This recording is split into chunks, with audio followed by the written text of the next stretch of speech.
Right. Exit right? Okay. Yeah, that's what he said. Exit right. And those are our speakers right there.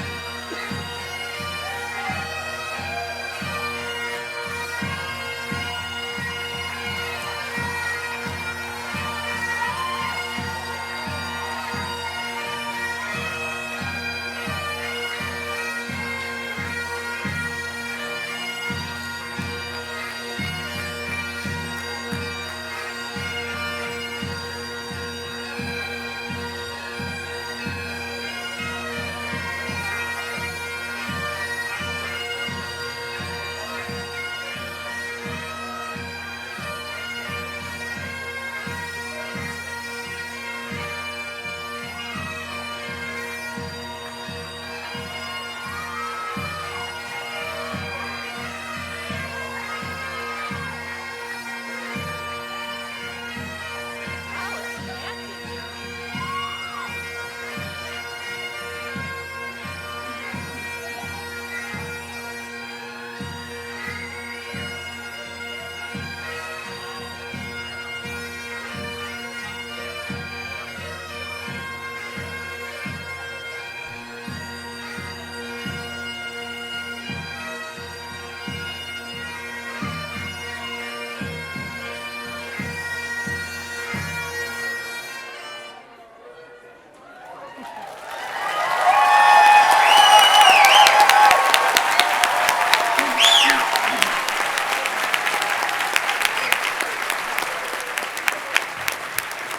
Darren,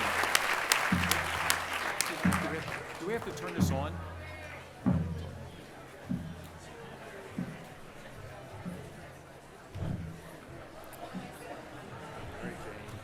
Hello and greetings to you all on this happy occasion.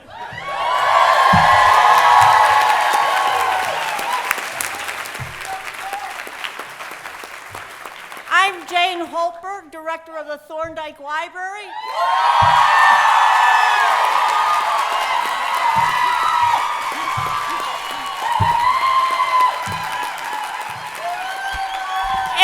And these are my colleagues, Davis Taylor,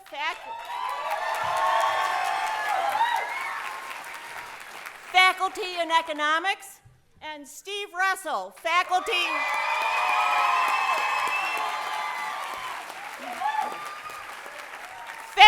in biology. Now, you may be wondering why we're up here. Well, the three of us were selected to be the Grand Marshals this year. What is a Grand Marshal, you may ask? Well, it's a person or persons who are honored to lead a parade or a ceremonial procession. And also today, to welcome everyone here.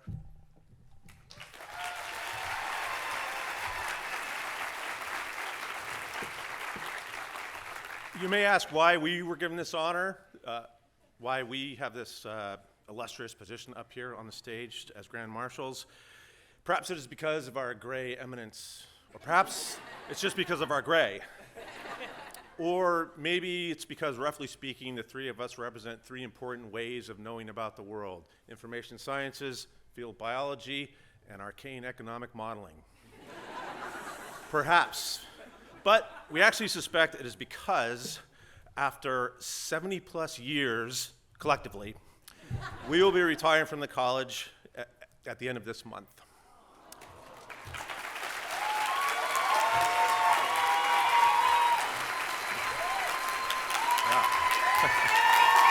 Thank you.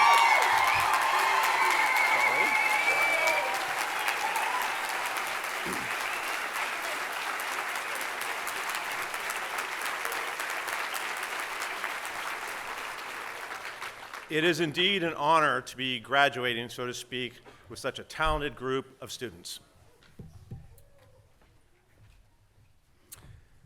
So the three of us will greatly cherish our time at the college, especially the time that we spent working closely with students. And we want to be clear, today is not about us, it is about those students, the students in the graduating class of 2023.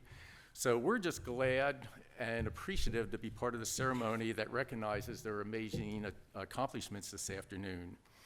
But before we vacate the stage, we have to complete our duties as Grand Marshals, and that is to officially welcome everybody today.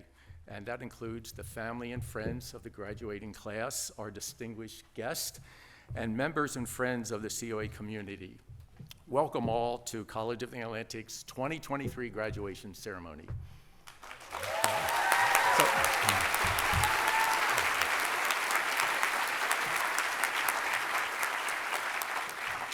And this isn't in the script, but if I may just have another moment, I want to say aloud that this welcome extends to the family and close friends of graduates who unfortunately can't be here in person today. Please know that you're very much a part of this gathering this afternoon.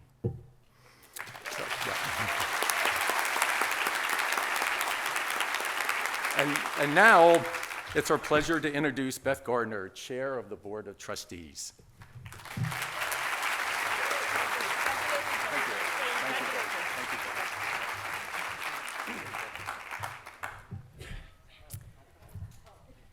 A very warm welcome to you all. Once again, my name is Beth Gardner, and I'm chair of the board of College of the Atlantic. Whether you traveled from far or near to be with us today, we're so pleased to have you with us. I live in London, and I recently visited a marvelous exhibition at the Tate Modern Museum, a big cavernous power station that was converted into an art museum in the early 2000s.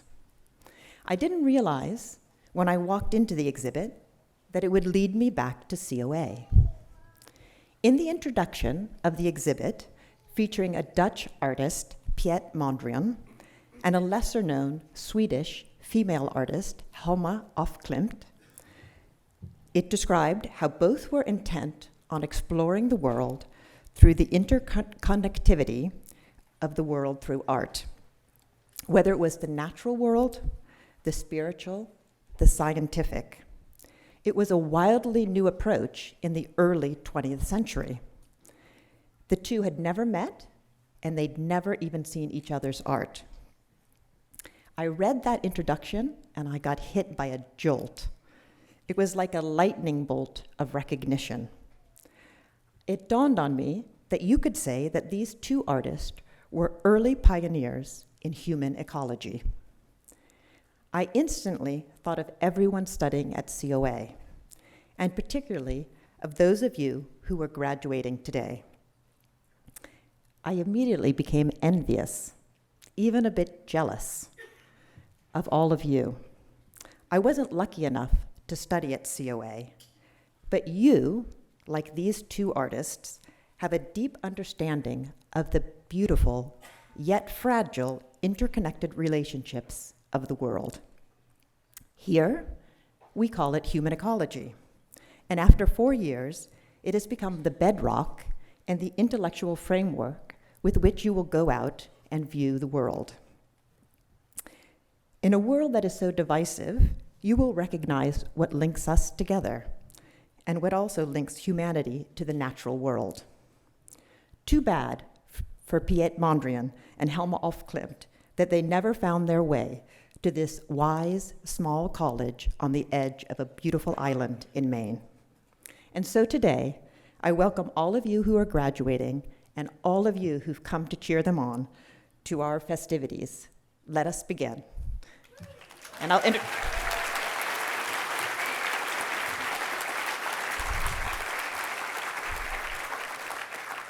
introduce Darren Collins, president of the college.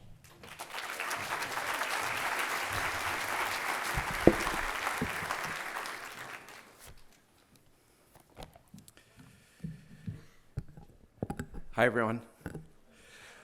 So, to our triumvirate of Grand Marshals, Jane Holtberg, Davis Taylor, and Steve Ressel. All three, as you've learned, are retiring this year. I don't know where you came up with 70. When I told it, it was 83 years that you've dedicated to this college. 83 years. How about one more boisterous shout out? Yeah.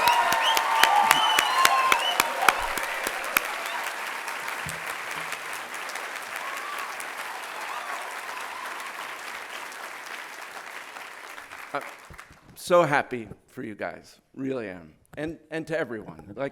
Feels like a really happy day today. The rain will bring rainbows, for sure. And, I didn't make a toast on the porch at Turrets last night, which means I can speak twice, 3 times as long this morning. But welcome, everyone, to the COA commencement. It's our 50th commencement ceremony, 50th.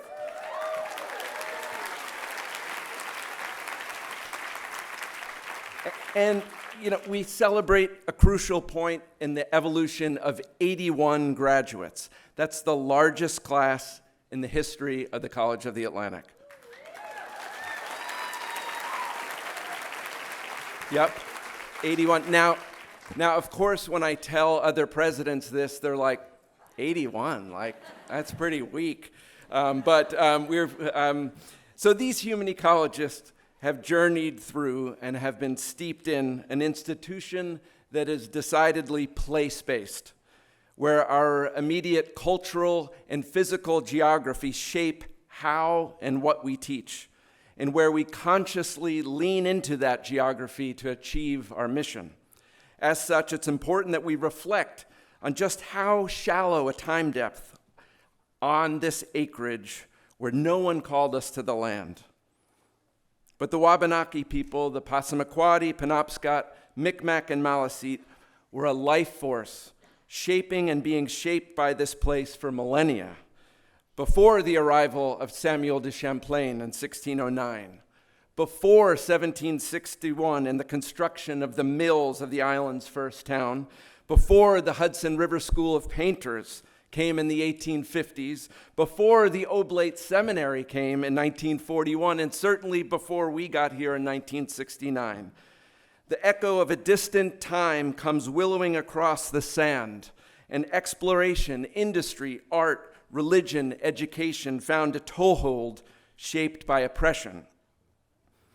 Now, federal Indian policy should provide for the tribal self-determination and self-governance to help the Wabanaki unwind from this oppression.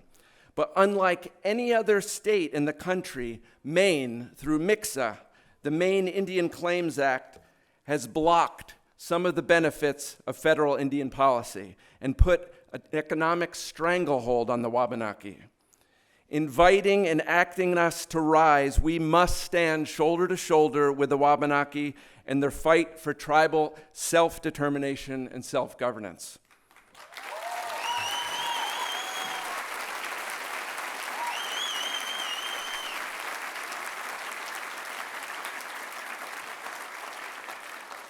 And as a more immediate and more concrete step toward equity, we are establishing a full scholarship to College of the Atlantic for tribal members who are admitted to COA.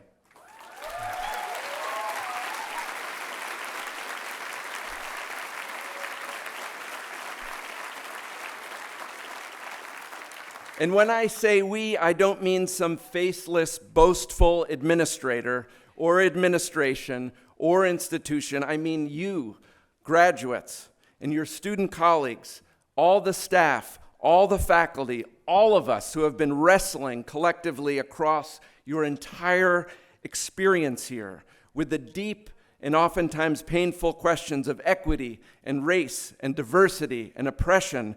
This small but important step forward is your work. It's your legacy, and it's part of your mark on this amazing, however flawed, institution. This has been part of your struggle, and it shaped you. So has your dance with the global pandemic shaped you. This cohort, more than any other, has worked through the entirety of the pandemic as COA students. Many of you may remember on March 11th, 2020, the last all-college meeting of the winter term. We gathered in Gates. Reuben Hudson is here. Reuben explained what flattening the curve means.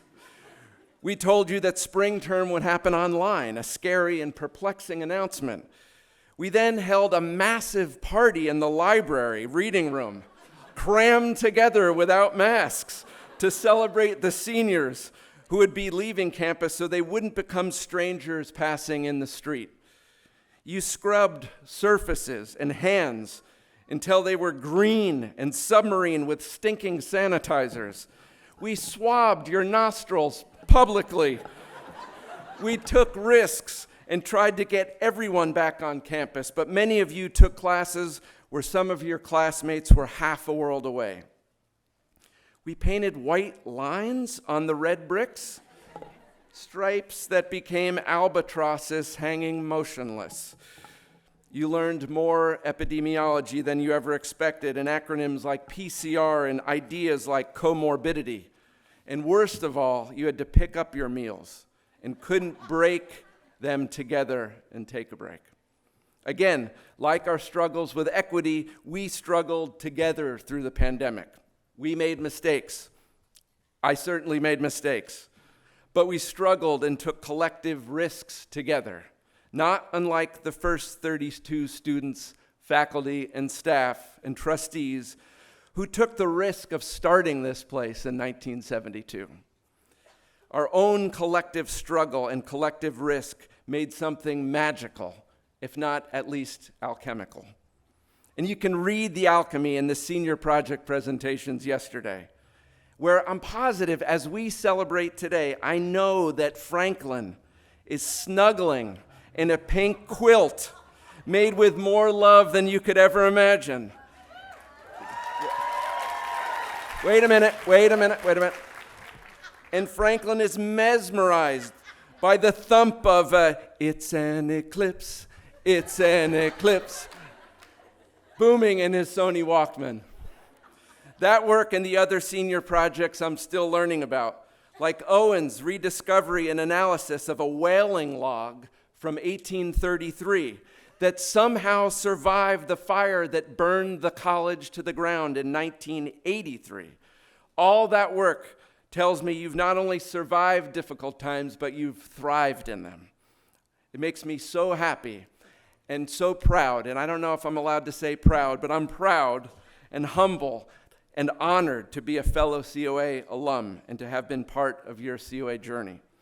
Know that you will forever have a home here. Go forth and continue to do wonderful work and use your own yardstick to define what's wonderful. May you venture through the window in the wall, and may your ideas and your work be a million bright ambassadors of morning. Thank you.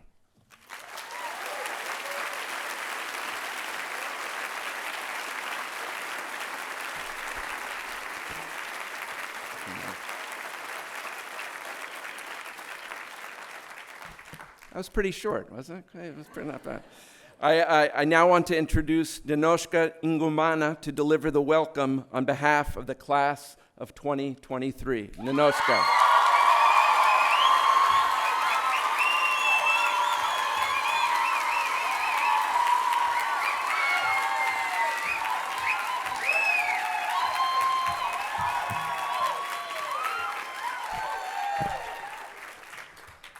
Hi, everybody. Thank you, Darren, for that thoughtful welcome. Really appreciate it. It's an honor to have been invited to welcome parents, professors, friends, staff, and faculty on behalf of the graduating class of 2023. This prompted me to reflect upon the times I have felt welcomed at COA. Exactly 4 years ago, I was in my senior year of high school debating which college to attend. And with the assistance of my mother and the inspiration of my memory of my father, I found myself at the College of the Atlantic, a place where I made home for these past 4 years.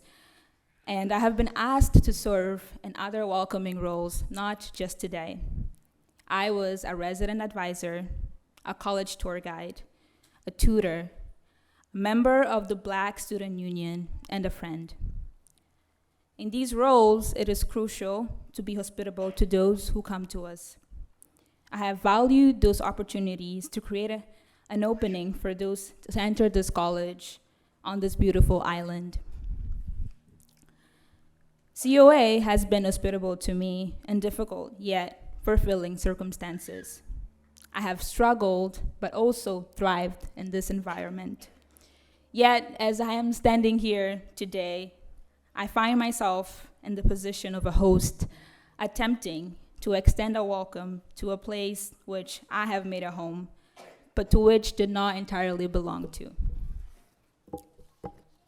During my studies at COA and through my personal experiences, I have learned that the word and concept of host carry within it a double meaning of hospitality and hostility, of the familiar and of refuge, but also the foreign and the threatening. My presence here on the stage carries this double meaning as well. I welcome you onto a college campus in the US as a foreigner, a student present here and whose welcome is always conditioned on a visa status. I am also here to welcome you onto a land whose rightful hosts have been stripped of those rights through cruel colonial projects.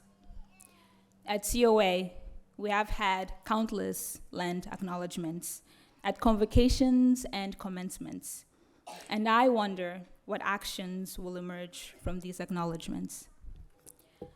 I make these remarks about COA, but they are not specific only to this institution. I am critical in some circumstances exactly because I love COA and because of what I have learned with and from many of you who are sitting here today. Even if we cannot be unconditionally hospitable to those who come here and make this place their home, I want this community and college to grow from an ethos of care and to keep pondering on the tensions, limits, and possibilities of hospitality. Now, once again, as a host, I would like to thank the class of 2023 for inviting me to give this welcome speech on behalf of all of us graduating.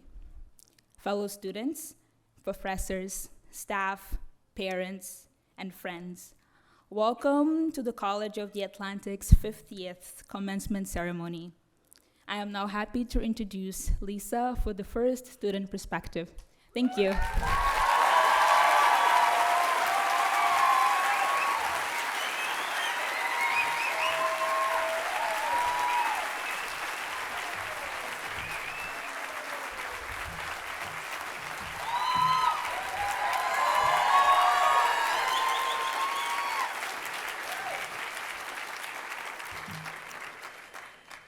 Growing up, my father told me to always carry a Swiss Army knife.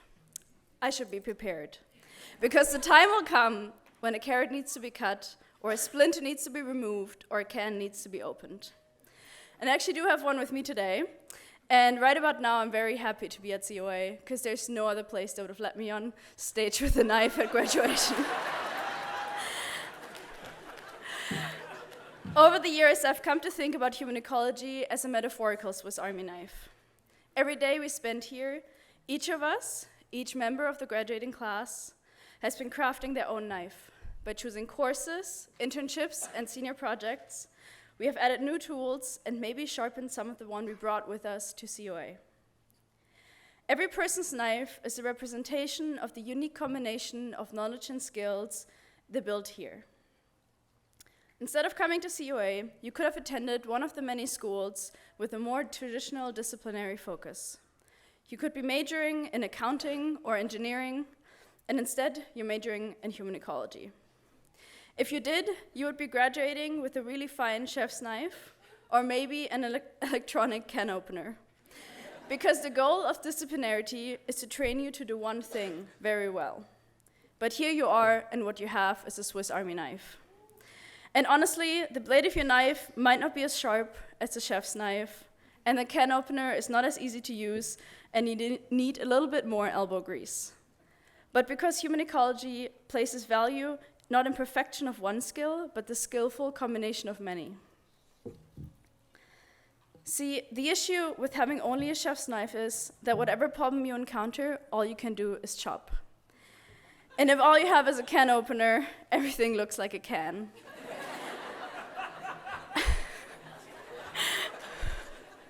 As human ecologists, we can approach a problem on its own terms and identify what tools we need, and we can choose more than just one. We know that the complex problems of our time require multiple tools, and that's why we bring along our Swiss Army knives. And while each of our knives looks a little different, they all bear the mark of our shared experiences here at COA. Experiences that were shaped by many changes. Changes in the faculty, changes in staff, and changes in the physical landscape of the campus. I mean, if you just turn around and see Che right there, when we came here, there was a hole in the ground. And then there was this thing called COVID.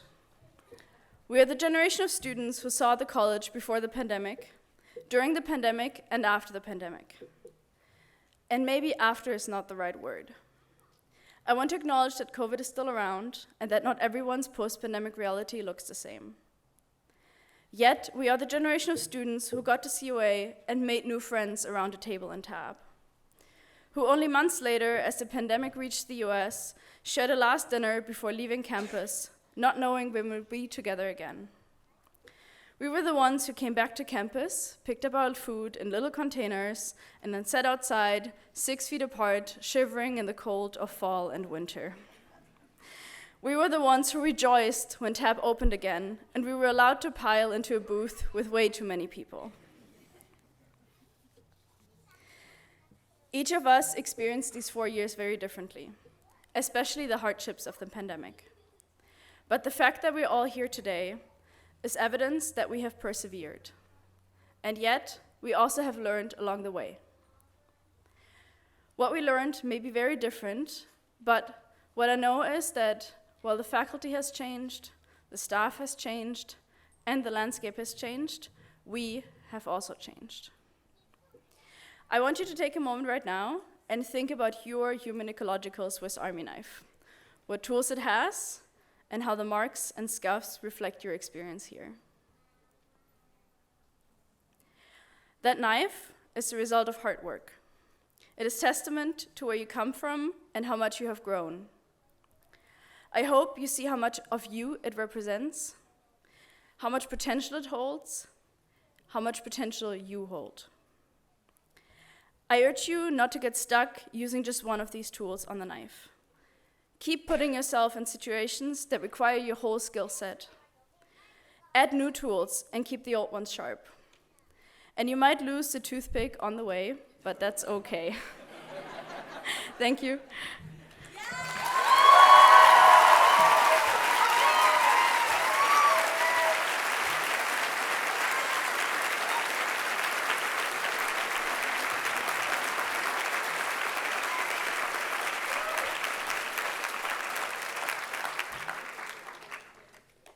And now I have the pleasure to introduce you to the next speaker, who is the bold and beautiful and overall incredible Mafe.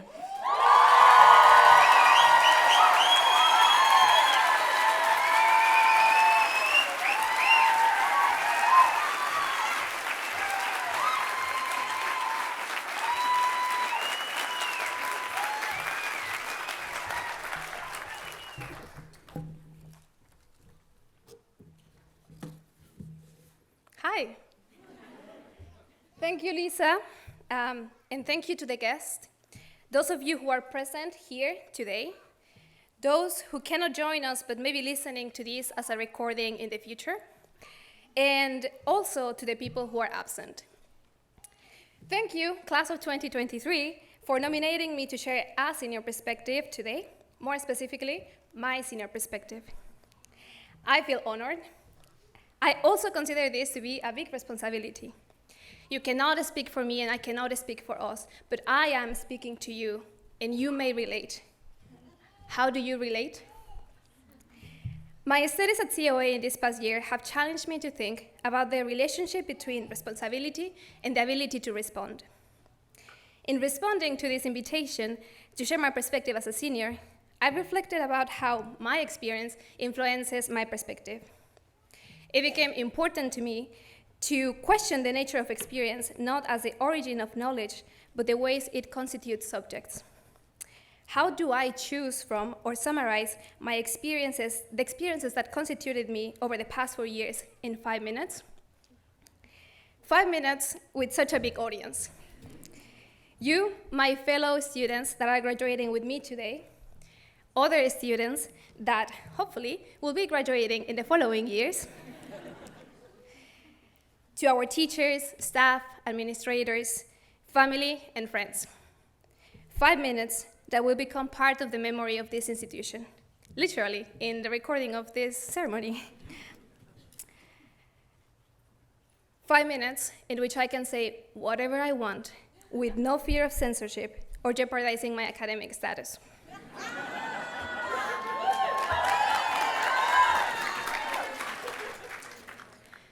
What does it mean to have power? What does it mean for me to stand here, to be present, speaking in this space and in this moment? As I was reflecting about presence, it occurred to me to also consider the importance of absence. What about those who are not here? I am standing here as a result of my relationships with multiple people, places, languages, all that surround me and preceded me, all of which inform this senior perspective. Some of these people are present here today. However, not everybody is. Part of their absence is due to definitive departure.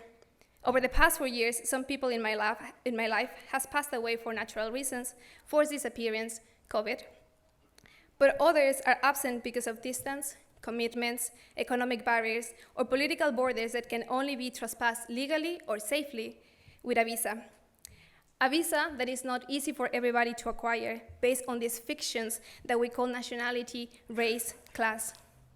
How do you relate? My family from Mexico cannot join us physically today. A mi familia y amigues que nos acompañan a la distancia, este logro es tanto, en parte, suyo. Un abrazo, un beso.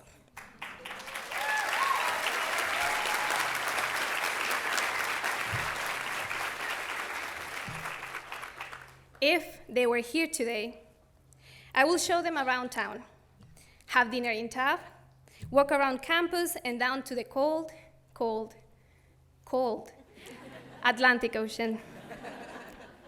I bet it will be awesome. Maybe stressful? Some of you can tell me. The collision of worlds, I can only imagine. How will they relate? As I speak, I am inhabiting a liminal space between being a student sitting right here and being a graduate sitting over there. Soon, some people that are physically present here in this ceremony will no longer be present with me in my path. I am in that liminal space between reunions and farewells. This is not the first time that I've been in this position. I have inhabited liminal spaces over the past 4 years at COA.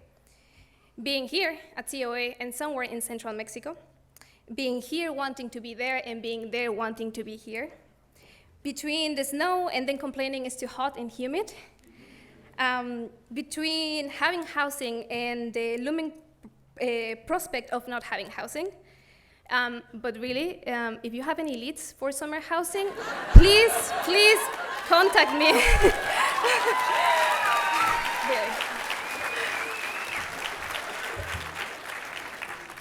Indeed, contact me after ceremony, please. Between trying to complete my senior project and figuring out what I was gonna do the moment I was done, between feeling welcomed, but reminded that as soon as this ceremony concludes, my days as a legal alien in this country are counted. How do you relate? Since this is a graduation ceremony, graduation commencement speech, you may be expecting me to provide some answers, to impart clarity, or to offer some sort of guidance for you all. Yet, as I took on this responsibility that you so generously entrusted to me to give a speech today, I realized that I could only provide more questions. What does it mean for me to be present in this space at this time, speaking to you about those who are absent? I can only speak for me. It is upsetting that my family cannot be physically present today, but the reasons why they cannot be here are even more frustrating. And though they are not present today, I also know that they are not entirely absent. They have been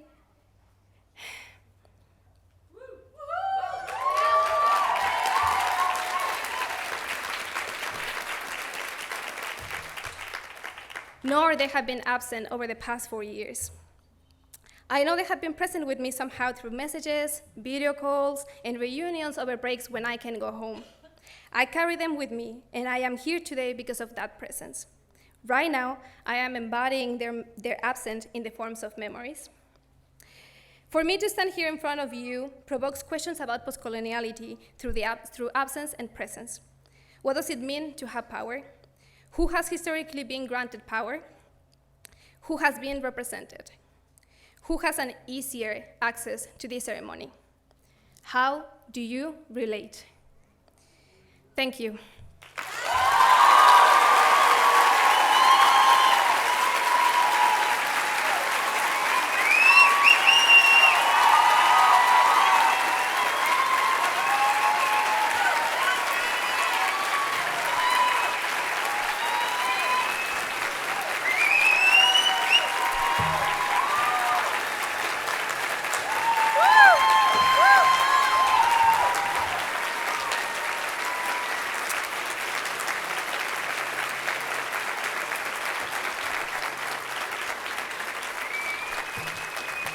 Thank you. Congratulations, class of 2023. I am delighted to introduce the next student perspective, Silas Fallon Sifton.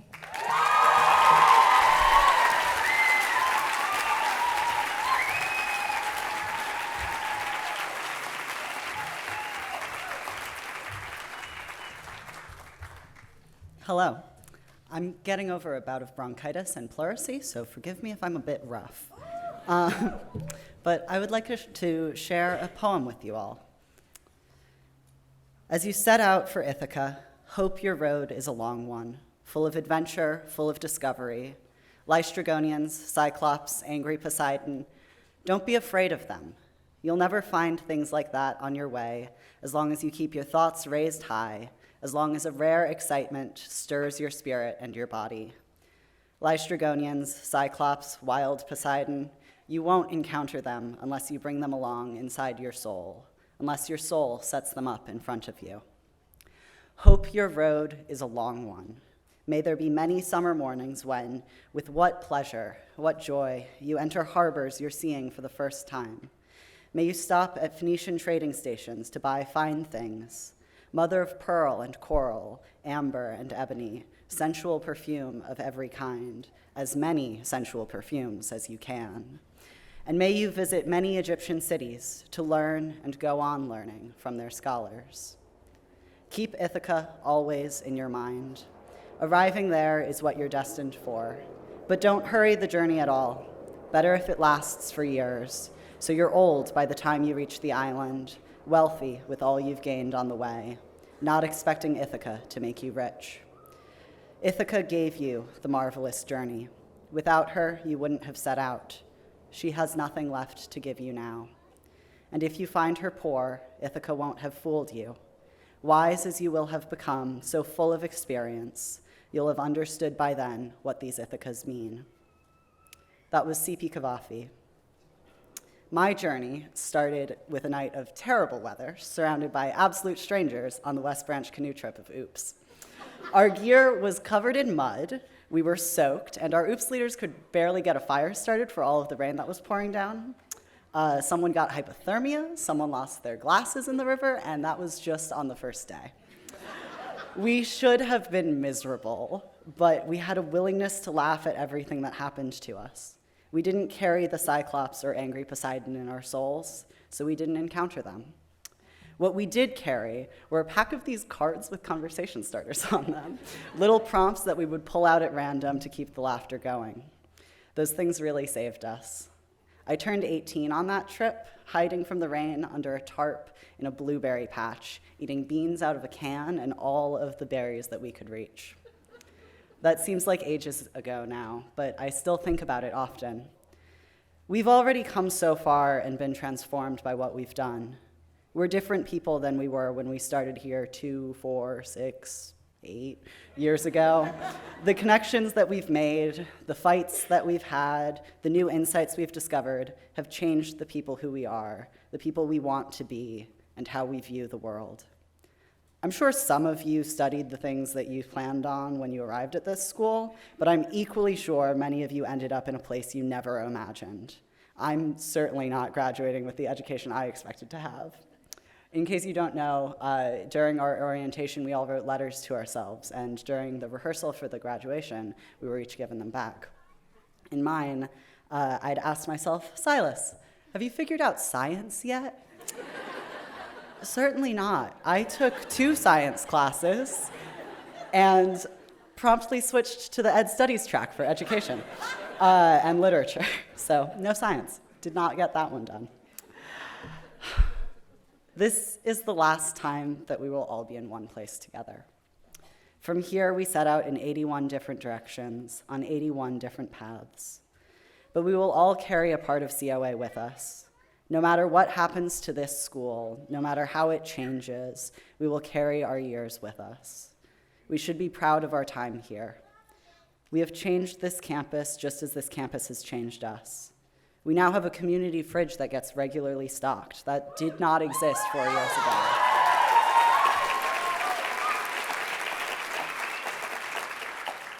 It isn't the end of the conversation about food insecurity on campus, but it's a start. We've sustained conversation about and advocacy for better accessibility on campus. We have served on search committees to find new faculty and have voted at ACM on policy that will change this school. None of these conversations are finished, but we have done good work. And now it's time to leave. One journey is completed, and now another one begins. But before we go, I'm going to ask you all to do something for me. I've been thinking a lot about breath and breathing lately after going through several pulmonary function tests over the last few weeks. This term, these past several years really, have gone by quickly. It's the nature of a 10-week term to move at a clip, and we've become used to it. We've had so much change in these last 4 years, and yet we haven't had a moment to pause. They don't even give us federal holidays off. There's really no time. Now, with all of our new journeys stretched long ahead of us, I'm going to ask you all to take a few breaths with me, just to sit in this moment and reflect on the journey that we've traveled so far.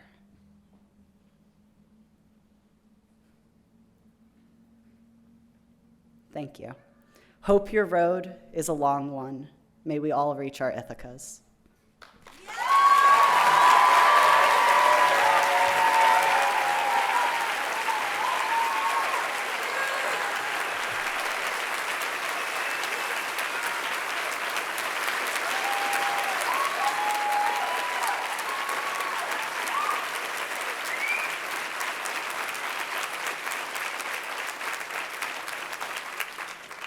I'd like to now welcome Liv Soder to introduce our commencement speaker.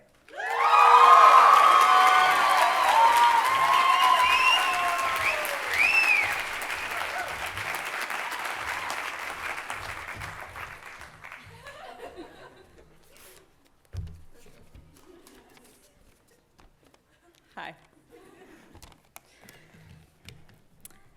I am super excited to welcome our speaker here today. Last summer, I fortuitously happened across Julietta Singh's work. Her writing stopped me in my tracks and came to dwell alongside the work I've done this year at COA. I devoured her book, No Archive Will Restore You, in a morning and sent it to my friends with exclamation points and entreaties to read this as soon as possible. That is how No Archive first entered our midst. Other works by Singh, Unthinking Mastery, and The Breaks followed closely, trickling in and out of scattered conversations over meals. Our lives were permeated with a kind of scholarship that Singh formulates in Unthinking Mastery, scholarship that is inseparable from our mundane existence. Its intimacy with how we live and work in constant relation necessitates a response. Proposal, ingestion, and exchange aren't bound up by the seminar room, but are continuous and ongoing across different boundaries. scholarship that prompts us to investigate what we do to and for one another. In her book, The Breaks, she writes to her child, thinking with urgency toward the future about this world we non-singular subjects are made up of, constituted through, nourished, and poisoned by. This porosity between ourselves and the world we both make and are made by, shared in everyday living, is what I find so compelling, not only in the content of Singh's work, but in how her work crept into us as we read and exchanged it, seeming to reflect our challenging and complex years at this college, shaped in no small part by COVID, quarantine, transmission, illness, and vulnerability.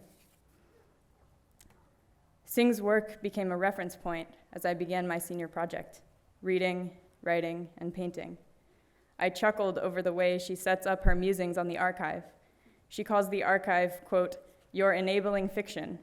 It is the thing you say you are doing well before you are actually doing it, and well before you understand what the stakes are of gathering and interpreting it.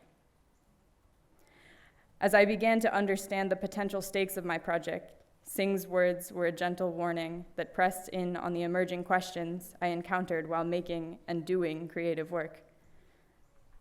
I am urged by Singh to reconsider what it means to be finished, to undo our perceived isolation, not to dismiss our own efforts, but to be a product of others' work with an incomplete and turbulent trajectory.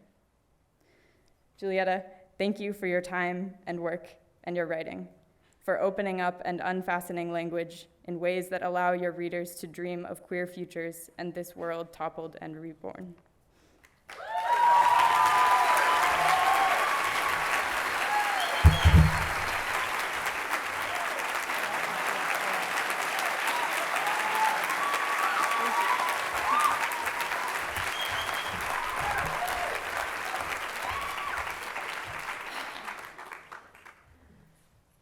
Liv, that was the best introduction I've ever received. Thank you. Before I start, I want to say I love this crowd.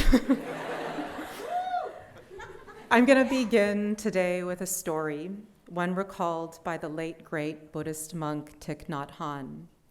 It's called Nails, and it goes as follows.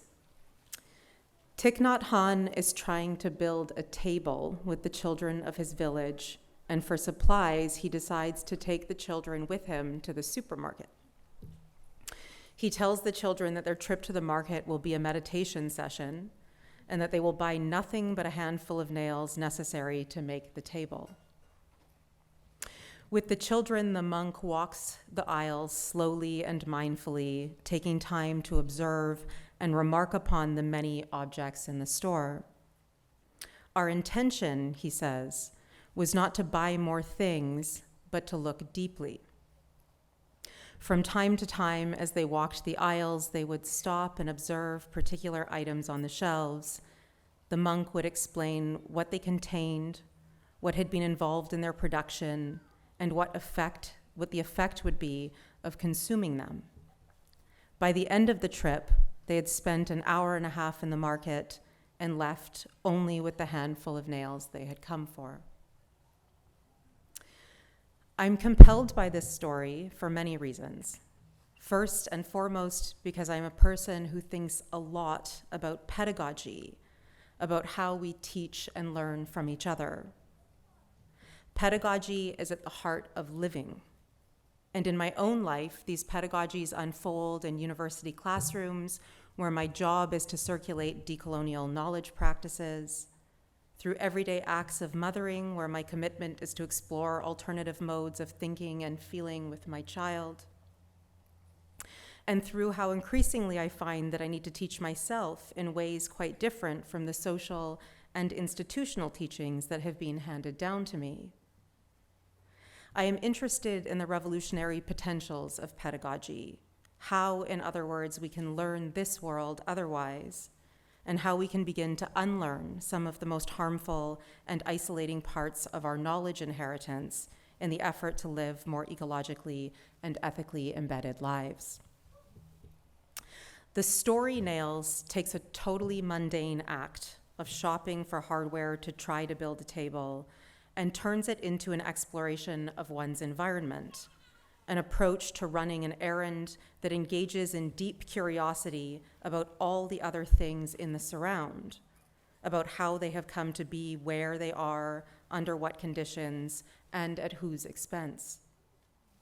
What I love too about the story is that the monk and the children were collectively trying to build a table, wherein the act is a learning attempt rather than a requisite to manifest a functional table, in which trying is the significant action and the success of manifesting the table simply a possible outcome.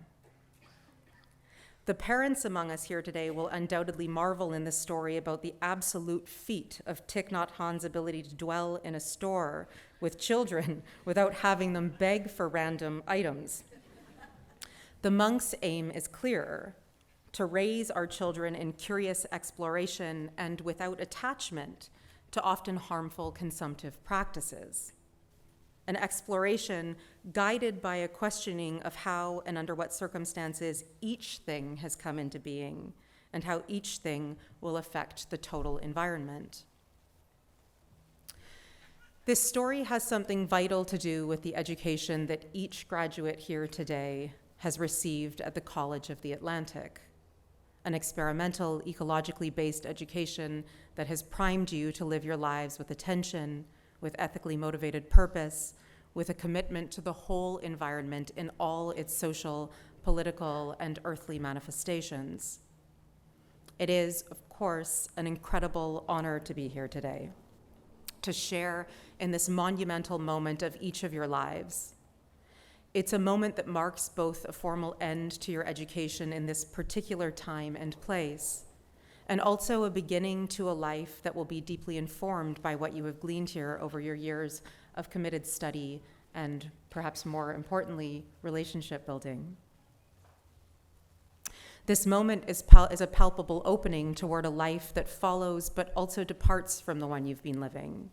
It is saturated with everything you're about to discover, and just as significantly, with everything that will discover you. This is likely to feel both thrilling and daunting, both deeply satisfying, and for some, or perhaps many of you, fearfully uncertain. As a culture, we tend to shape the meaning of our lives around the big moments of achievement, the monumental shifts of our individual lives, receiving a hard-earned degree, landing the perfect job, getting married, buying a house, having a baby. Each time we get something, it seems we're on a social quest to get the next thing.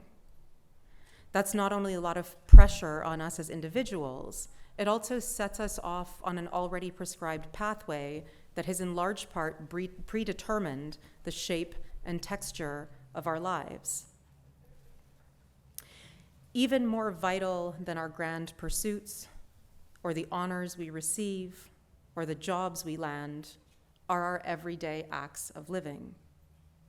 Ultimately, those grand prescribed pursuits will not be revolutionary if the micro elements of everyday living are not tended to and carefully enacted. It's the most mundane things that we do, how we try to build a table, that lead us toward building communities and alter communities.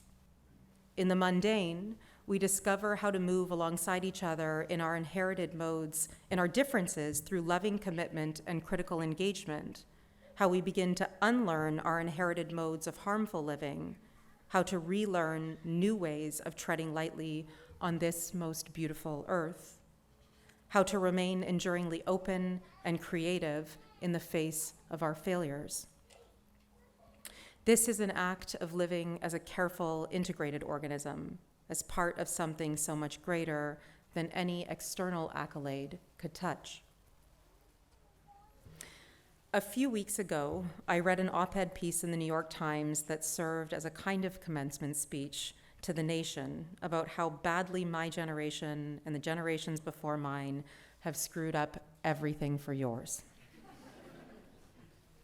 It had that classic passing the baton feel to it, that now it's your turn vibe that was both an apology for how badly my generation has performed as we hand you a ravaged planet and a broken social system, and a rousingly optimistic praising of how much more politically savvy and oriented toward radical political change your generation is proving to be. I felt irritated reading this piece. And what I've learned is that when I feel irritated, it requires some attention. What rubbed me the wrong way about the logic of this essay was the divisional insistence on an us and a you. In this logic, we are siloed, divided, and repeating the very same logic that was handed down to my generation. Oops, sorry, we know you'll do better. If we abide by these generational logics and all the logics that separate and contain us, we remain siloed and divided and therefore not poised toward collective revolutionary action. Instead, I want to extend an invitation for us to work together, to collectively forge sustainable life paths that will undoubtedly turn out to be inspired by old sustainable life paths. Which is another way of saying that this woman in her mid-40s who stands before you is not passing something off to you, but moving alongside you entirely in the drive to learn how to detach from the catastrophic systems we have all inherited. I want us to stay together in experimental practices and to share in the most mundane aspects of our lives. I want us to buy nails together as we try and try again differently to build another world. I'm going to offer one more story, a short vignette from my book, The Breaks, which takes the form of a long letter to my daughter about race and mothering in the wake of climate crisis.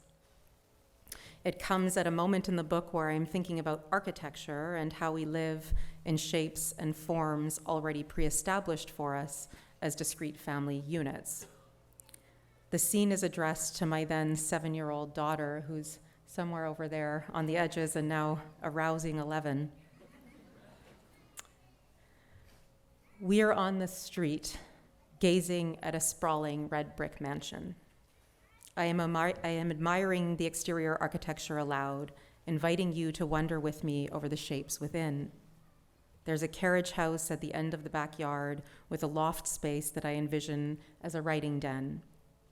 I've always found this notion romantic, an artistic fantasy of stumbling out your door through the flowers into a studio space where your work could unfold in quiet solitude. You'd need an enormous family to fill this house. What would we do with all this space? I ask rhetorically. Without missing a beat, you offer a quickly calculated response. I have a perfect plan. We could move into a corner of the house on the second floor and open up the spaces in it for homeless kids and their families. We could make separate rooms for each of the families and a shared playroom for the kids that I could fill with my old toys. I could babysit the kids so the parents could have time for themselves, and we could make huge pots of soup every day that would always be cooking on the stove for anyone who feels hungry. Can we do this? Can we please? I adore this vision in which our lives become oriented around service to others. I feel myself differently through your articulation, exposed by my limits, but also filled with desire for your dream of a life I am not yet living. I love this idea so much, I say, curbing a swell of emotion. You know, Mama, that if we all shared the space upstairs at our house, we could open the downstairs to people who needed it. We don't need a mansion to do this. Although I know this conversation is spontaneous, it's delivered as though you've been plotting it for months now, preparing a pitch.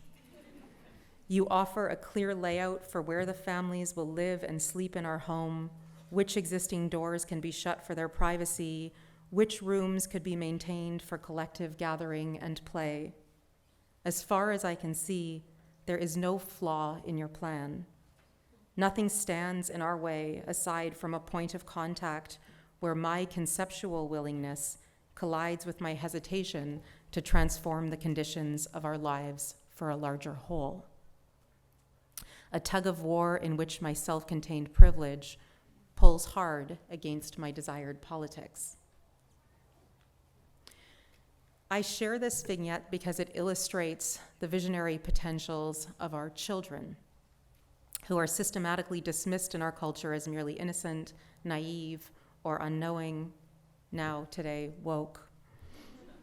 And I share it because time and time again as a parent, I learn from my daughter not only about my deepest desires, but just as importantly about the limits of my capacity to ignite them.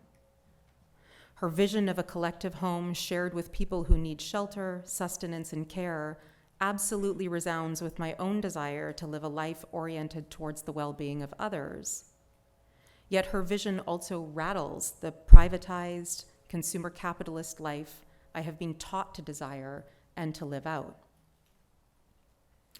What would it take to dislodge ourselves from those received attachments? What would it take to find other ways of organizing our lives that are informed by the collective, by a sense of kinship that is not relegated to bloodlines, and that exceeds not only racial, religious, and cultural divides, but also refuses the very idea and practices of human supremacy? To all of us present here today to celebrate and honor these extraordinary graduates, I urge us to enter open dialogue with these 81 brilliant minds about their intellectual horizons. They are leaving this institution with a knowledge base that is different from ours, and that can quite literally change our lives. Let's allow ourselves to be transformed by these revolutionary actors and the new practice-based ways of living and learning they will cultivate alongside us as we work toward more sustainable, less dominating forms of living. And to you, graduates, who really were responsible for inviting me here today, thank you. I say, let's relish in this great achievement, knowing that it is monumental, and knowing too that tomorrow, though less regaled and with less fanfare, will also be significant and consequential in its ordinariness. Let's remember that the best education is simply an orientation toward new ways of thinking, living, feeling, and being. That learning is about trying and sometimes failing and trying again. And from this moment on, let's commit to becoming each other's teachers and each other's students in the everyday pursuit of deeply integrated living. Thank you.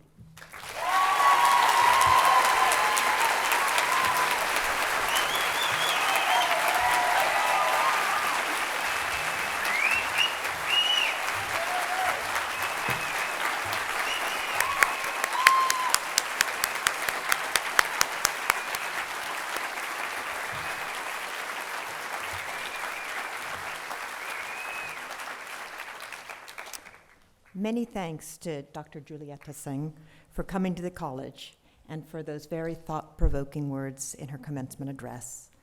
I now have the pleasure to present an honorary Master of Philosophy degree in Human Ecology to Dr.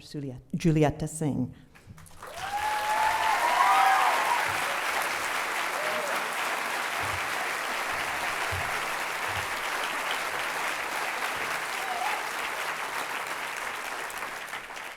By the power vested in me as chair of the Board of Trustees of College of the Atlantic, it's my privilege to confer upon Julietta the honorary degree of Master of Philosophy in Human Ecology. Her name will be joined to the distinguished group of honorary degree recipients.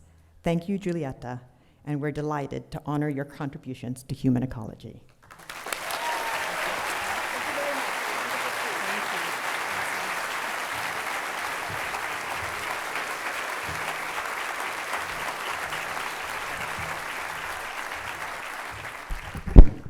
So I'd now like to bring Donald Saktoma to the podium. Donald is a historian, author, teacher, polymath, of the Passamaquoddy and a longtime friend of College of the Atlantic. You can read more about him in the program. Welcome, Donald.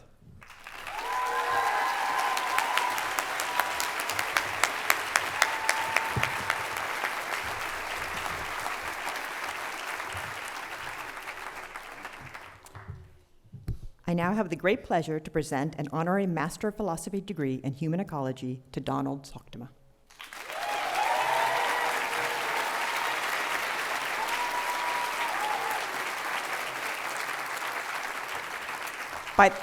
By the power vested in me as chairwoman of the Board of Trustees of the College of the Atlantic, it's my privilege to confer upon Donald the honorary degree of Master of Philosophy in Human Ecology. His name will be joined to the distinguished group of honorary degree recipients. Thank you, Donald. Thank you very much.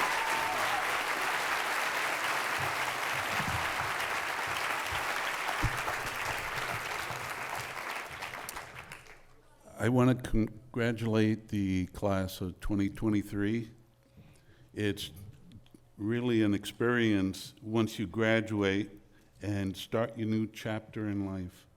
I'd like to say, remember the small things in life are sometimes more important than the big things as you write your next chapter. So, from the first language of this land, I'd like to thank you for inviting me. Wooly one, see you there when. Thank you all.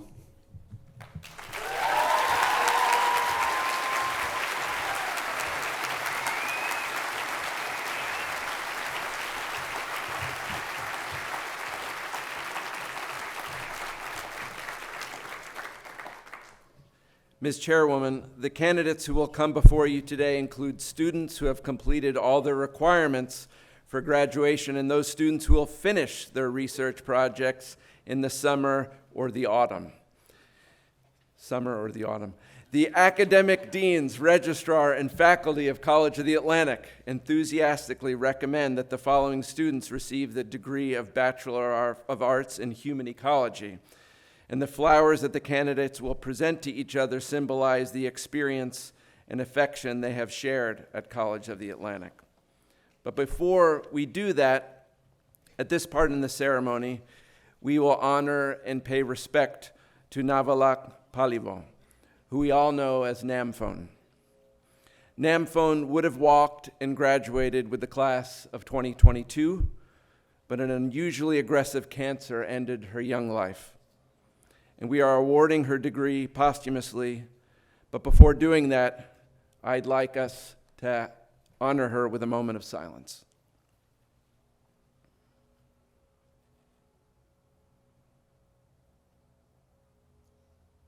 Thank you. And I'd like to call one of Namphone's dearest friends, Taibatu Bintu Ademugarba, to the stage to receive Namphone's diploma.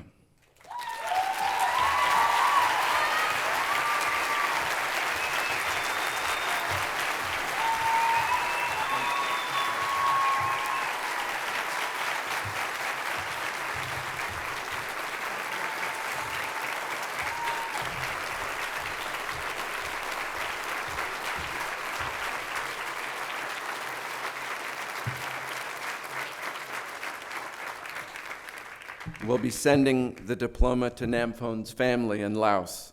Thank you, Taibatu. And now I'd ask Rupsha and Ali to come up and present this year's senior class gift.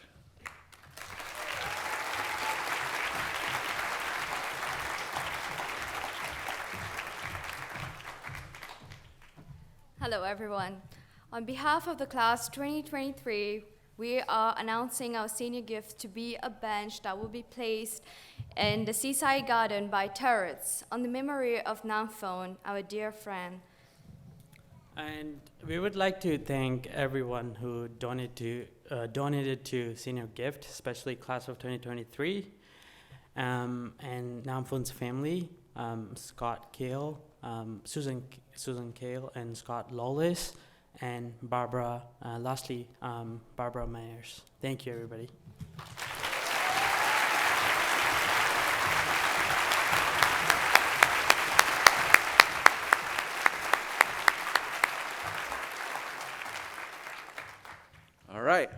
here we go.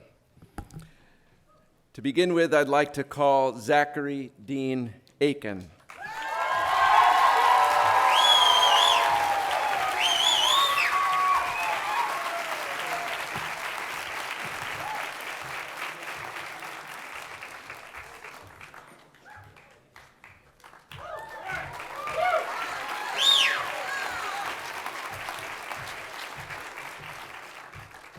Haider Ali.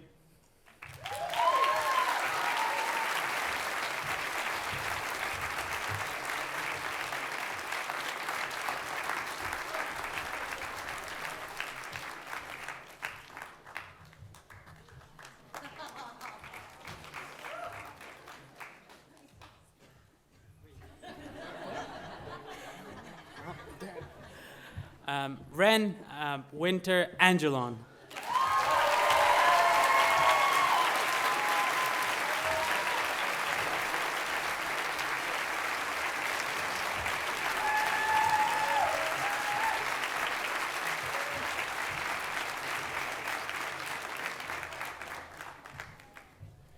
Gloria Atonde.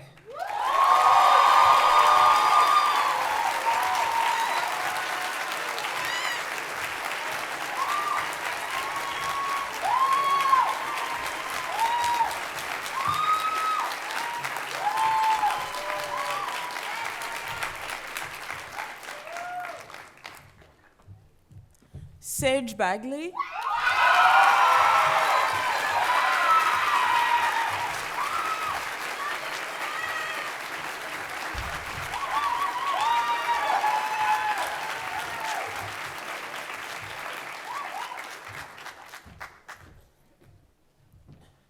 Rupsha Balason.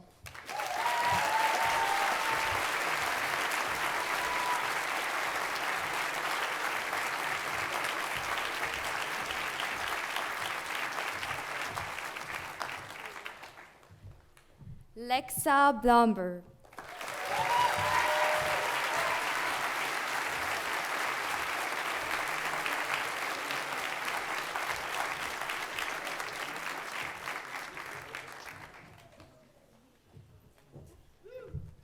Jess Bach.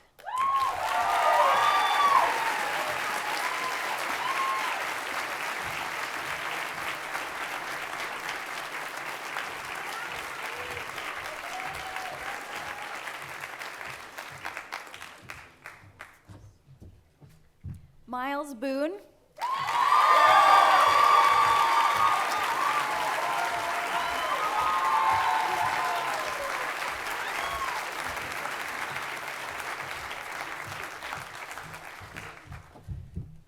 Why am I forgetting? Anna Bradford. Oh my God, that's so close.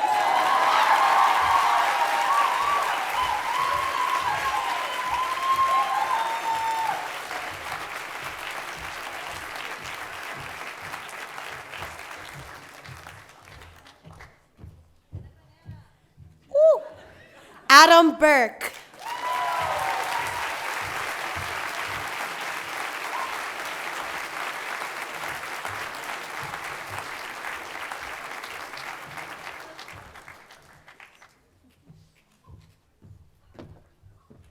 Caitlin Burke.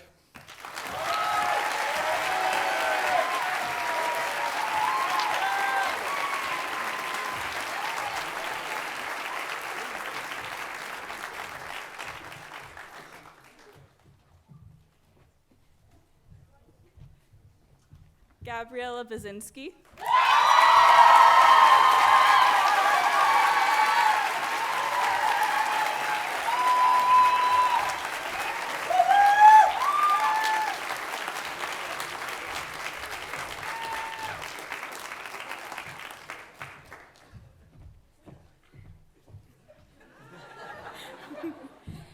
Benjamin William Capuano.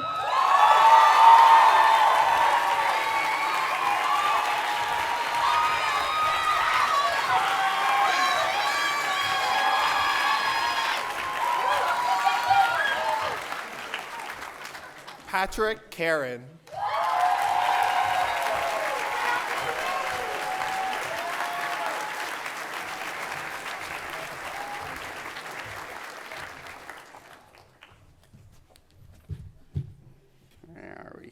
here. Cora Kevayo Isilva.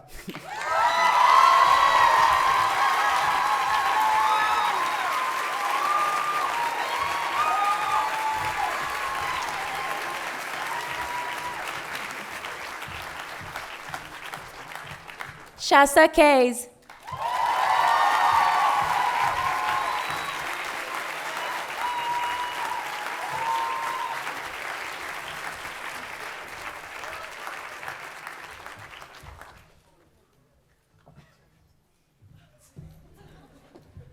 Taylor Cathcart.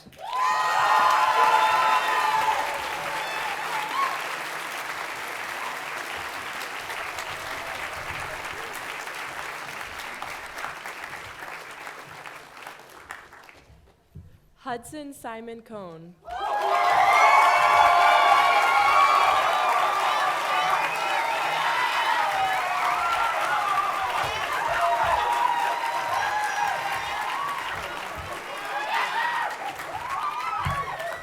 Kai Cronin.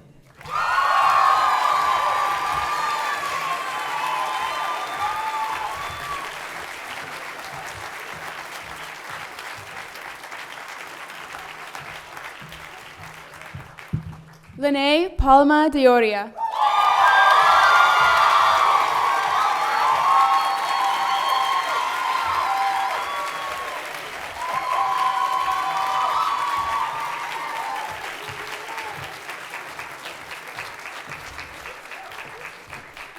Phileas Daisley Guest.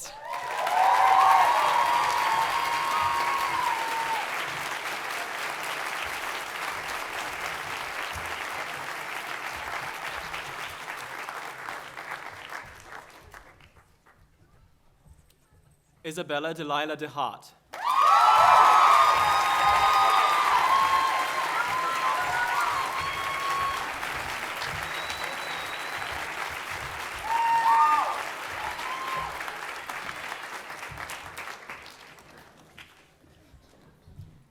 Mafe Farias Piseño.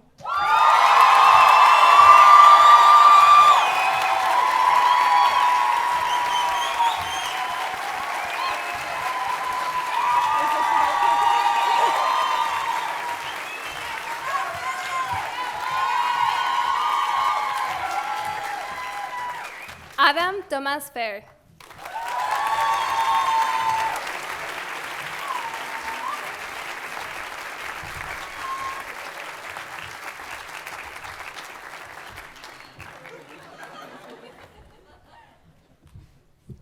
Hannah Cray Frink.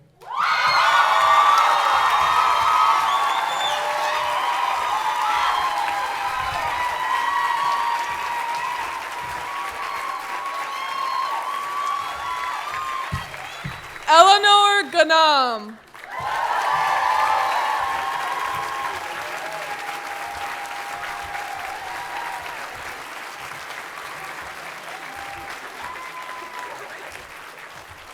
Isabel Grimm.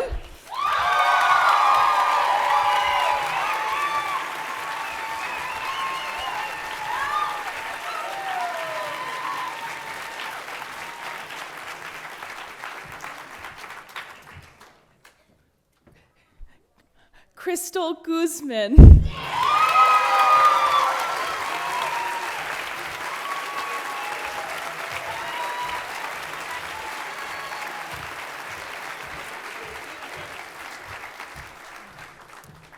Aniruddha Praveen Jediokar.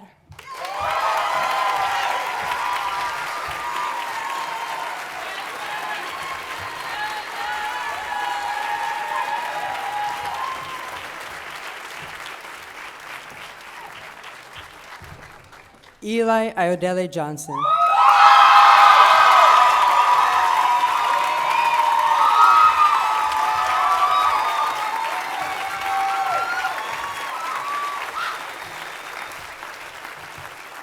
Sil Jacobus Alexander Kiwit Dionga.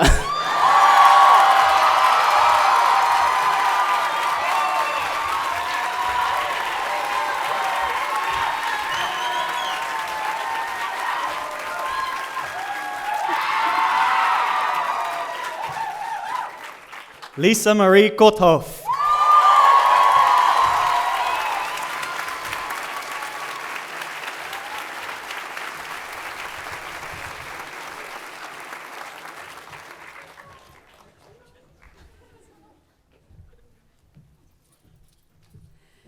Tanvi Kaushik.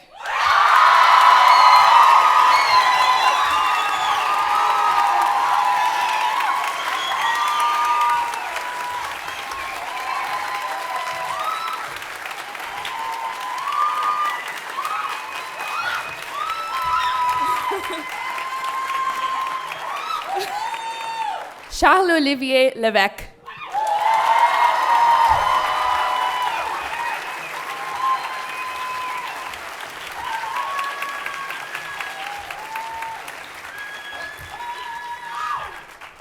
Sophia Levy.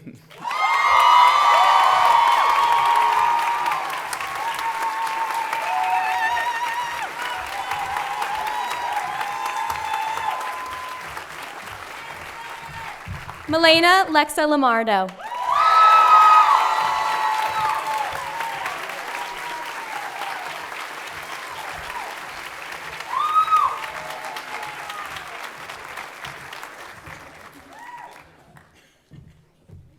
Adrian Oceanus Jameson Lynn.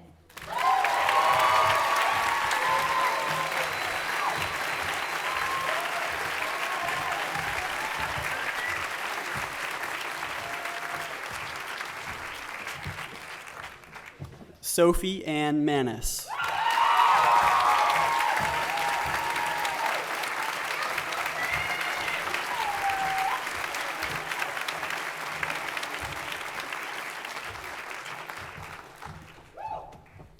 Mackenzie Rain Martin.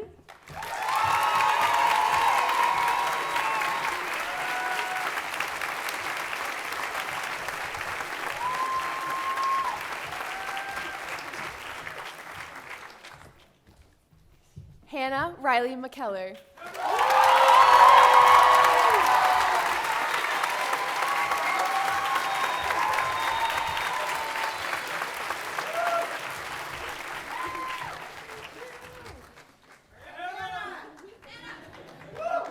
Owen Mendlar.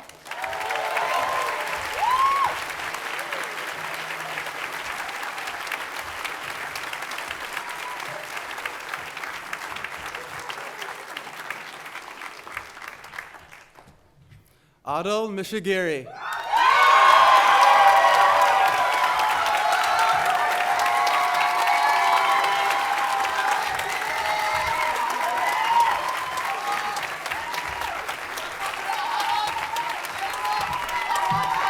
Des Wright Moore.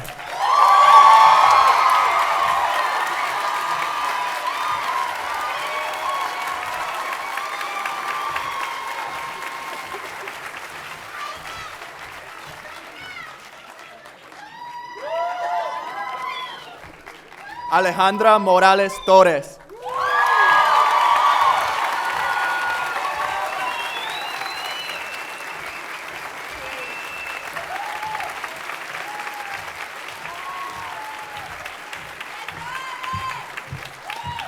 Ninoska Ashayas Nomana.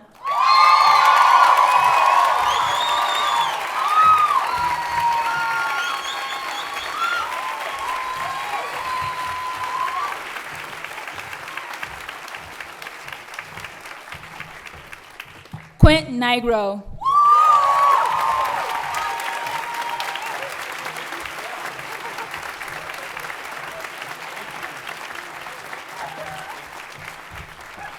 Alexander Ozenbach.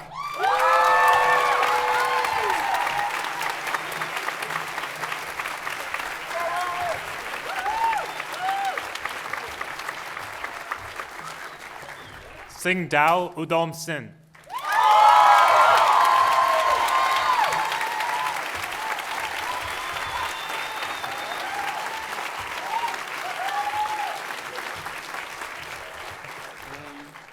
Georgia Paliaga Mills.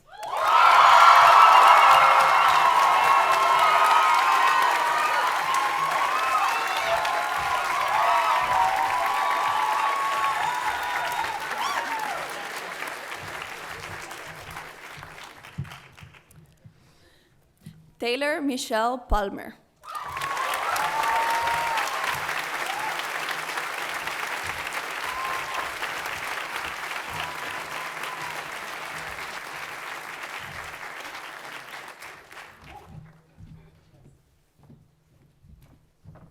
Anna Catherine Parsons.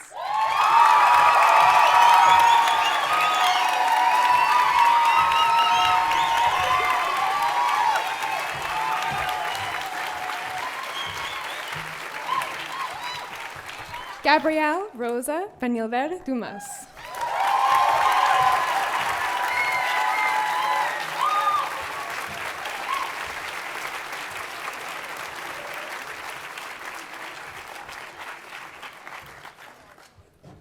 Lydia Grace Pendergast.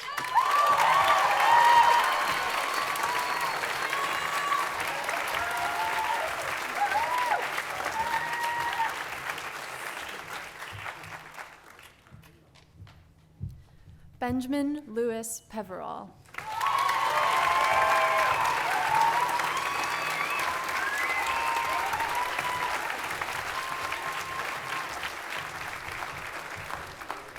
Mycena Azure Phillips.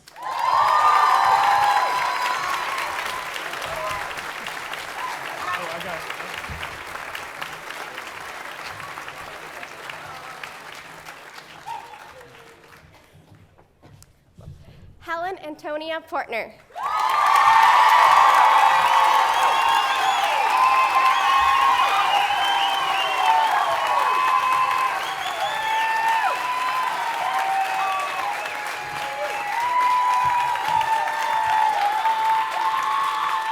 Isabella Linden Pulse.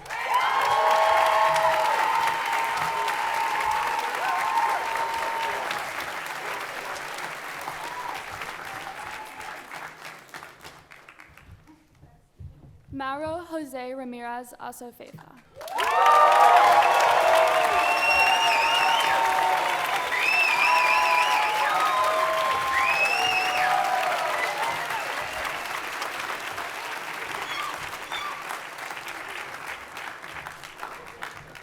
Nati Rijo de León.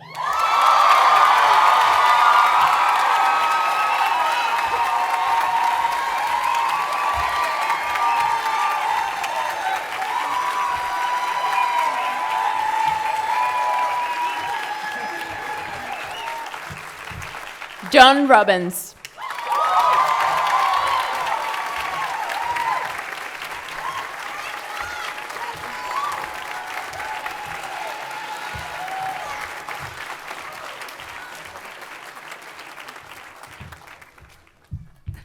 Annika Ross.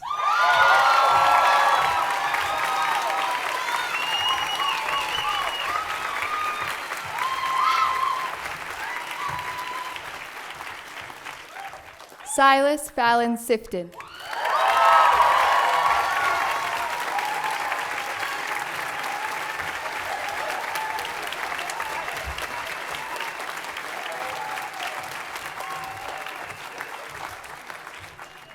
Selena Ann Solari.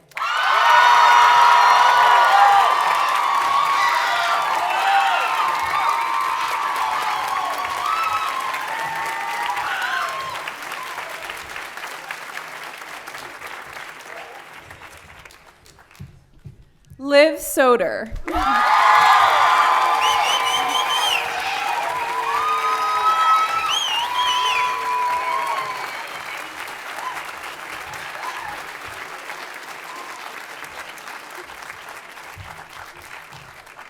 Lucy Pearl Stafford.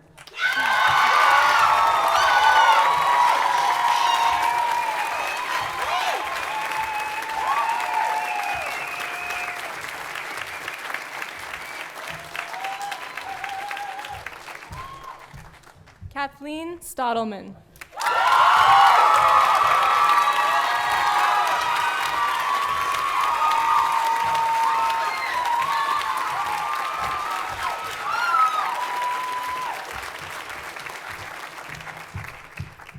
Maddie Olivia Stevens.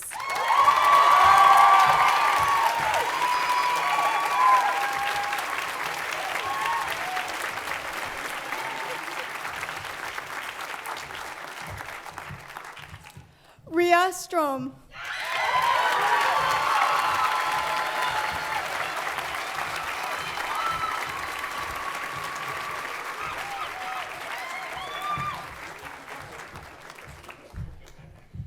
Sneha Suresh.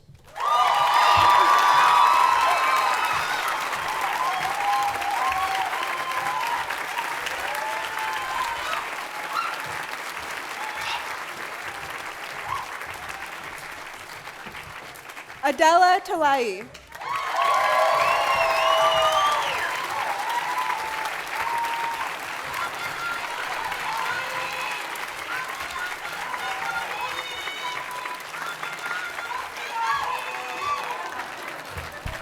Lily Townsend.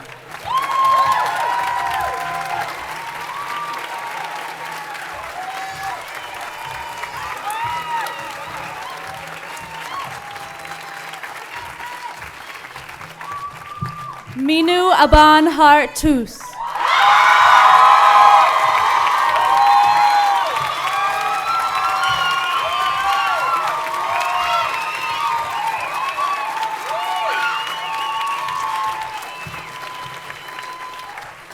Zoe Toribio.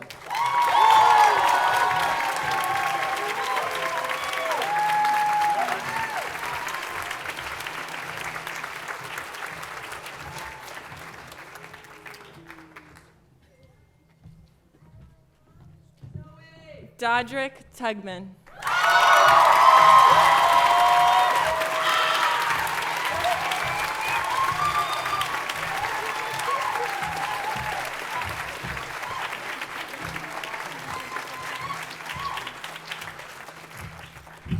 Osvaldo Velasquez.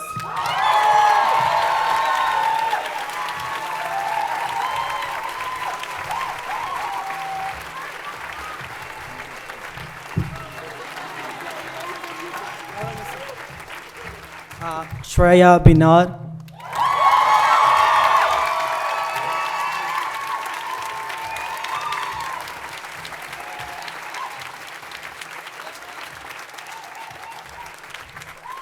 Sarah Wagner.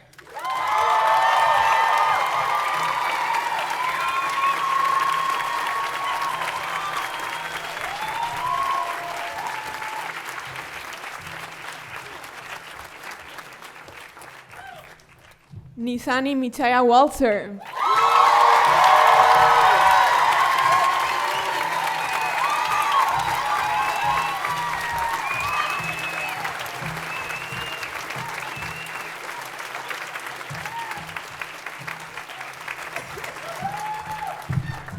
Desmond Eugene Williams Jr.